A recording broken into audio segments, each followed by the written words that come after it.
So the next episode of Star Trek The Next Generation is called Where Silence Has Lease.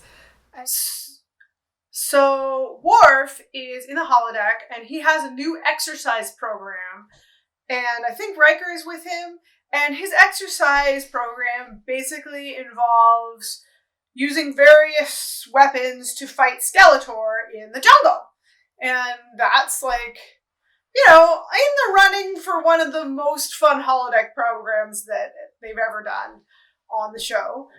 But they don't do it for very long, and then they have plot stuff that happens. So they're on the bridge, and they see, I think the first thing that happens, it's like random stuff starts happening. First, they see like a Romulan coming, and they like spend 2 seconds in a little battle, and then they blow it up. And Picard's like, that was too easy to blow up that Romulan.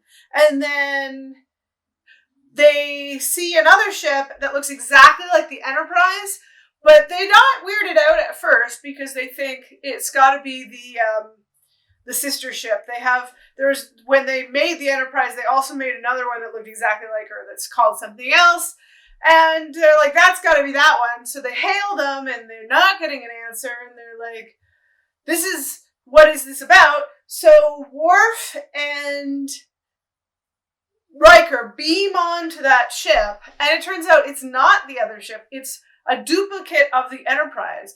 They're on the bridge. It says the Enterprise. But weird things start happening. Like, it's like a never-ending bridge. Like, you go through one door and you end up right on the bridge again, and they keep on going, and Worf flips out, and he's like, there's only one Enterprise, one bridge, and Riker's like, pull yourself together, okay, relax. So finally, they're done with that, and they're driving along, and they get stuck in a purple void. So I think they were in this purple void the entire time. They were always in this purple void. It wasn't like, it was just like, it looked like space, but it was an illusion.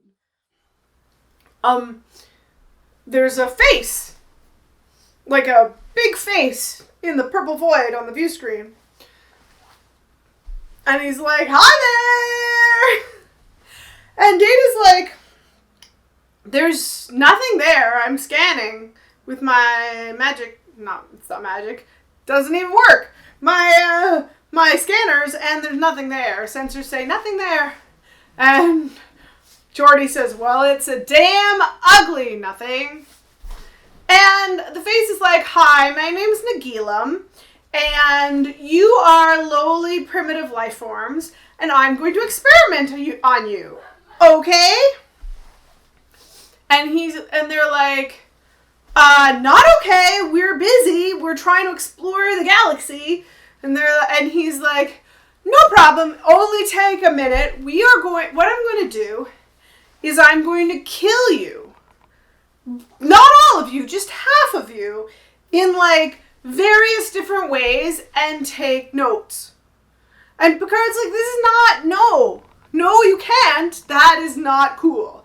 And then, like, there's a guy who's on the bridge, who is not a main character, and he's sitting at the controls. I think he's driving the ship, and suddenly he's like, and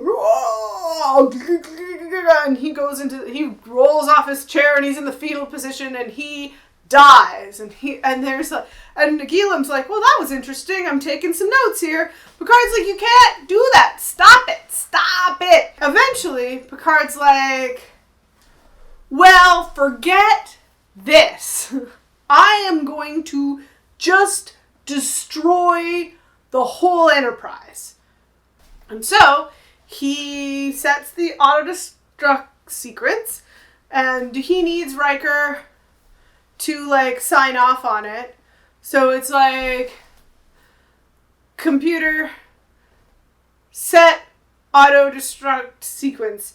And they're like, okay, how long should we have before the ship is destroyed? And he's like, okay, how about 20 minutes? So they pick 20 minutes, and they're like, hey everyone's gonna die in 20 minutes, okay? I probably would have picked a longer interval, but that's just me. And the alien, Nagila, is like, why are you destroying the ship? I think that this advanced alien could probably have figured out how to turn off the auto-destruct, since he can just kill people by remote control, but whatever. He's like, what? Don't do that. And he's like, too bad. So, Picard goes and sits down in his quarters and starts reading a book, waiting for his untimely demise.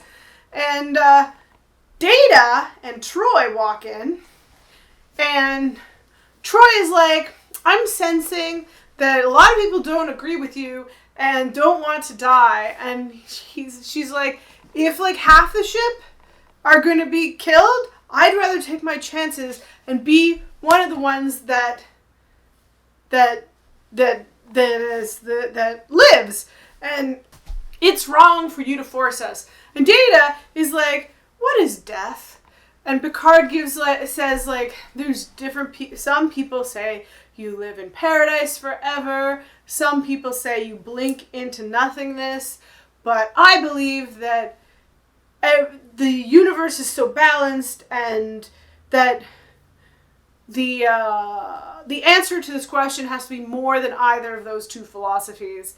And Data's like, you know what? I agree with Troy. It's wrong for you to just blow up the ship.